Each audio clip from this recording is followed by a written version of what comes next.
Bless the Lord, O my soul, bless it. Hi, thanks for tuning into our daily inspiration. Have you ever wondered how a fortified city like Jericho fell without a physical siege? The story of the fall of Jericho is no ordinary tale. It's a narrative that holds a significant place in the Bible, wrapped in mystery and filled with the divine.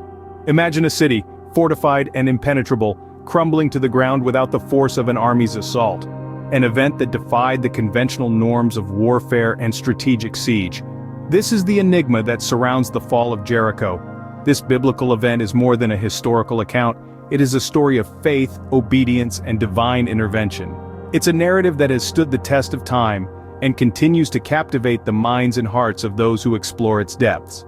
So, are you ready to unravel this mystery? Join us as we delve into this fascinating biblical event. The tale begins with Joshua, the leader of the Israelites, and a divine instruction. Joshua, chosen by God after the death of Moses, was to lead his people into the promised land. Yet the city of Jericho stood as a formidable obstacle, its walls a challenge to the Israelites. In a vision, Joshua encountered an angelic messenger bearing an unusual battle plan. God's strategy was not one of conventional warfare. No arrows to be shot, no sword to be wielded, no battering ram to be used. Instead, God instructed Joshua to have the Israelites march around the city once a day for 6 days. On the 7th day, they were to march around the city 7 times, then the priests were to blow their trumpets, and the people were to shout. Yes, a shout was to be their weapon, a shout and faith. With faith in the divine plan, the Israelites prepared for an unconventional siege. Imagine the sight. No arrows flying, no soldiers charging, just a march, a silent march around the city.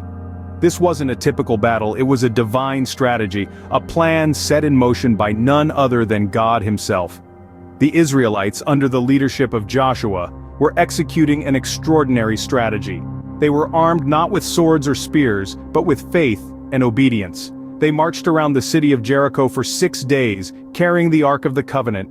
This Ark, a symbol of God's presence, was their beacon, their guide. In a world of chaos and war, they carried a symbol of peace and divinity. The silence must have been deafening. Imagine a city under siege, anticipating the clash of steel, the cries of warriors, but hearing nothing.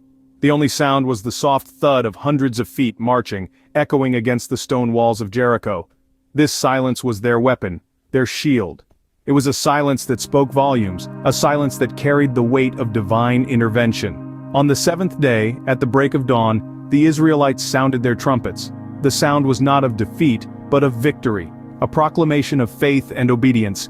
It was a sound that echoed through the hearts of every man, woman, and child in Jericho. And then, with a tremendous noise, the walls of Jericho fell flat. The fall of Jericho was a victory for the Israelites, but what does it signify? The aftermath of the fall of Jericho was a turning point for the Israelites. The seemingly impenetrable walls of Jericho had fallen, and the city was theirs. But the victory was much more than a military conquest. It was a testament to the power of faith, obedience, and divine intervention. In the ruins of Jericho, the Israelites found not just a city conquered, but a promise fulfilled. A promise that God had made to Joshua and the people of Israel. It was a promise that with faith and obedience, no walls were too high, no city too fortified. The fall of Jericho teaches us that faith isn't just about believing in the unseen, but also about acting on that belief. The Israelites marched around the city for 7 days, not because it was a sound military strategy, but because they had faith in God's promise. Their obedience in the face of doubt and uncertainty led to a victory that defied all odds. This story also reminds us of the power of divine intervention. The walls of Jericho didn't fall because of the Israelites' strength or numbers, but because of God's intervention. It was a clear demonstration that with God, all things are possible. And so, the fall of Jericho serves as a powerful testament to unwavering faith and divine intervention. The fall of Jericho, a story as intriguing as it is inspiring. A tale of divine instruction, where battle strategy defied conventional wisdom. The Israelites marched, trumpets blared, and walls crumbled, marking the city's fall. The lessons learned: faith in divine guidance, courage in the face of adversity, and the power of unity.